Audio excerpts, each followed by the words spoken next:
اعوذ باللہ من الشیطان الرجیم بسم اللہ الرحمن الرحیم السلام علیکم۔ رحمت خداوندی کی وسعت۔ حضرت ابو سعید الخدری رضی اللہ تعالیٰ عنہ فرماتے ہیں کہ حضور اقدس صلی اللہ علیہ وسلم نے فرمایا، سابقہ قوم میں ایک آدمی تھا جس نے 999 آدمی قتل کیے تھے۔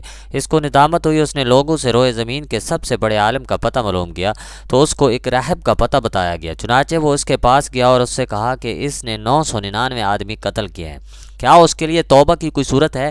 اس راہب نے کہا کہ نہیں۔ یہ سن کر اس نے اس کو بھی قتل کر دیا، اس طرح 100 کا عدد پورا کر دیا۔ پھر اس نے لوگوں سے روئے زمین کے سب سے بڑے عالم کے بارے میں پوچھا تو لوگوں نے ایک عالم کی طرف اس کی رہنمائی کر دی۔ چنانچہ وہ اس کے پاس گیا اور اس سے کہا کہ اس نے 100 جانیں قتل کی ہیں، کیا اس کے لیے توبہ کی کوئی گنجائش ہے؟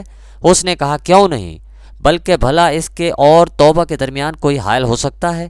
تم ایسا کرو کہ فلاں علاقہ میں چلے جاؤ، وہاں تمہیں کچھ لوگ اللہ تعالیٰ کی عبادت کرتے ہوئے ملیں گے، تم ان میں شامل ہو کر اللہ کی عبادت اور بندگی شروع کر دینا اور اپنے علاقہ میں واپس ہرگز نہ آنا، کیونکہ یہ برا علاقہ ہے۔ چنانچہ وہ چل پڑا، ابھی آدھے راستہ پر تھا کہ موت کا وقت آ گیا۔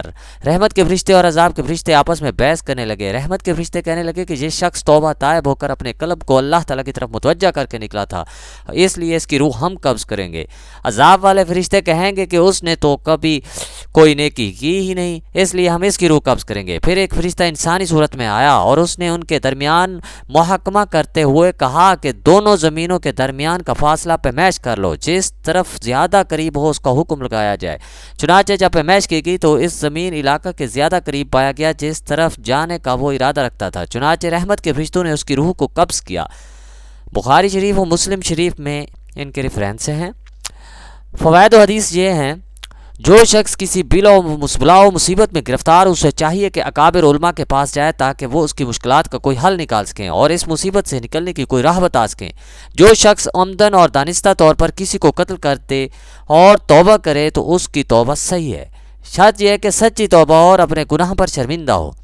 عالم کی عابد پر فضیلت معلوم ہوئی، نیز جو لوگ اس گناہ میں اس محمد کے معاون ثابت ہوئے ہیں ان سے بھی دور رہنا مستحب ہے۔ معلوم ہوا کہ گناہوں سے تائب شخص کو چاہیے کہ ان جگہوں سے بھی دور رہے جہاں اس سے گناہوں کا ارتکاب ہوا تھا۔ معلوم ہوا کہ فرشتے انسانی صورت میں منتشکل ہو کر قدرت رکھتے ہیں، جیسے اس فرشتہ نے انسانی روپ اختیار کیا جس نے رحمت کے فرشتوں اور عذاب کے فرشتوں کے مابین فیصلہ کیا۔ اللہ تعالیٰ بعض اوقات بندے کی نیت اور عزم پر جزا دیتے ہیں، خواہ اس نے کوئی عمل نہ کیا ہو۔ ارواح کو قبض کرنے کے سلسلہ میں لوگوں کے درمیان تفاوت ہے۔ جو نیک ہوتا ہے اس کی روح کو رحمت کے فرشتے قبض کرتے ہیں اور جو بد ہوتا ہے اس کی روح کو عذاب والے فرشتے قبض کرتے ہیں۔ اس حدیث سے پتہ چلا کہ بسا اوقات فرشتوں کو بندوں کے بعض احوال معلوم نہیں ہو پاتے، جیسے حدیث احزا میں ملاحظہ ہوا۔ اگر ایسی بات نہ ہوتی تو اس آدمی کے بارے میں ان کا جھگڑا نہ ہوتا۔